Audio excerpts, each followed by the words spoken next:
The only people who don't want to disclose the truth are people with something to hide. Of course, we just finished with interviewing Sheriff Joe Arpaio, and there was so much more I wanted to ask, and I'm sure so much more he wanted to say. But these segments are pretty short when you start getting involved in detailed conversations. But if you want to talk about that or ask more questions, I mean, I know the answers to a lot of the questions, even a lot of the questions I was asking him because of my daily contact with Mike Zullo, who is the lead investigator for the Cold Case Posse. So if you want to get on the air and talk about that, we can. I need to tell you this. Congressman Steve Stockman was lined up to come on the show today, and we've been advertising it all over the Internet and radio. He was coming on the show today at the 5:30 Central Time segment. In the meantime, I've been in touch with Congressman Stockman's office and his people. His flight schedule got completely messed up today, trying to get back to Texas. The only flight they were able to get him on wound up being right during the middle of the show. So he had to bow out graciously and gracefully bowed out today, and he has promised that he will come back on another segment of Freedom Friday. We might even just do a pre-record to make sure we get it, and but we will have Congressman Stockman on soon because he was going to verify some of this information, of course, that Sheriff Arpaio was giving us, plus some more. So what I've done in that 5:30 segment is I have commandeered Mike Zullo, the lead investigator of this one, and to tell us what's happening between him and Steve Stockman, Congressman Stockman, and some of the very newest stuff that's happening in this case. Plus, we can do any extra that we didn't get to talk about with Sheriff Arpaio. Plus, in that segment, we'll take your calls. So if you want to talk to Mike Zullo personally, please, in that last segment, you do that. So Mike Zullo will be in for Steve Stockman today, if you will. So I just wanted to let you know that. But for right now, we do have folks on the phone who want to talk, and so we'll go straight to it, and I guess the Sheriff Joe Arpaio investigation's got them fired up. So is it Carmen or Carmine? Carmen? Yes. Okay, Carmen. I'm doing good. Listen, thanks for listening today, and you want to talk about the Obama scandal. Go ahead. Oh, my God. I tell you, this is taking too long, very much too long of a time. Yeah. Well, Obama is the biggest fraud in American history. Carmen, listen, I agree with you, and it is taking a long time, but let me explain this to you. And No, Carl, listen, I'm disappointed about today, okay? You're disappointed about what? About what he had to say. He was going to come out with a big announcement. And what is the announcement? Well, the same story all over. Yeah. No. Tells his achievements and everything else. Yeah. Where is the action? Yeah. Where is the warrant for the arrest? Listen, I hear your frustration, but if you'll let me explain, I think I can answer your question. First of all, there is no warrant for arrest for the man in the White House because we don't have any evidence or any proof that Obama himself created this document. However, as you heard the sheriff say, as you've heard me and Lieutenant Zullo say many, many times, what has to happen is a congressional investigation. A congressional investigation because they can subpoena. Because, see, the other thing the sheriff didn't even get to talk about, they also know for a fact that all of Obama's selective service records are fraudulent. They're all forgeries as well. I mean, we've got a man that's commander-in-chief of the American military armed forces who his identifying documents, the only ones we've been able to get our hands on, selective service documents, and what he proffered as the birth certificate, and those, by the way, are huge documents, they're all forgeries. They're all fakes. Every one of them are frauds. So, I mean, we can only deduce from that the man in the White House is a fraud, that he's a fake, that he's a forgery, if you will, that there's a possibility he's not even an American citizen. So what do you do about that? Well, the Constitution, Carmen, the Constitution, Carmen, says that Congress is responsible for this. Congress is who is responsible for assuring that the person in the White House is legitimate. Congress is responsible. Really, not the courts, not the mainstream media, not any police agency, but Congress. Now, it just so happens that the way this happened is that a sheriff's department did the criminal investigation. They did all the hard work, 21 months. They have all the evidence. They have a 40-page document from a digital digital document expert, and much, much more.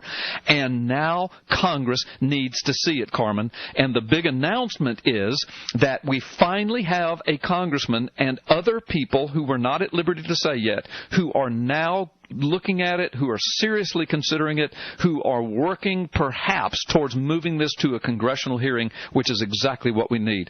Sorry about the long answer, Carmen, but I hear your frustration, but that's the way this works, and we're going to have to be patient, and we're going to have to be prayerful. Bill, welcome to Freedom Friday. You want to talk about the birth certificate issue as well. Go ahead. Yeah, Carl, good afternoon. Yeah, I've just sort of picked up on this whole thing the last 2 weeks, from Twitter. I'm following you on the PP Simmons. Well, thank you. As God's good news for you. I appreciate you following me. Thank you. But it just amazes me that nobody has taken this. And when with Steve Bannon today, I almost read between the lines of wondering if somebody put a little word out, you better be quiet. I just sort of thought that was a little bit odd, because I knew he was interested in saying something, and I was hoping to God, I think finally we have somebody that's going to maybe take this thing and put it before the Congress. Well, let me alleviate some fears for you. Bill, are you there? Yeah, I'm here. Okay, I'm sorry. I heard a click. I thought I lost you. Let me alleviate some fears for you. First of all, thank you for all of your input, and thank you for listening. God bless you and everything you said.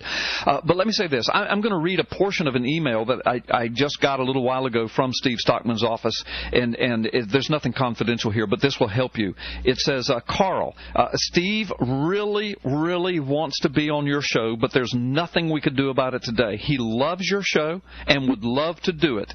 And then he goes on to say, we will approve and confirm the schedule coming up, and then it says about his press secretary is homesick today, and so that's how everything just got bumfuzzled in the office today. It's a Friday in Washington. The flights got bumfuzzled. His press secretary is homesick. It just got into a mess. So I hear you. When I first heard that Stockman was not going to be able to be on the show, my antennas went up too. I don't mind telling you, Bill, and I thought, oh my gosh, somebody has gotten to our buddy Steve. But I don't think so. I think I really don't. They are already confirming with me by email that they are going to reschedule it, and we'll have him on. And so don't worry about it. Steve Stockman's there. Steve Stockman. Yeah, well, like I say, the amazing thing is that they have that posted. It's still posted on the White House website. Yeah. And I think that whoever put it there didn't realize that the layers that they put on there.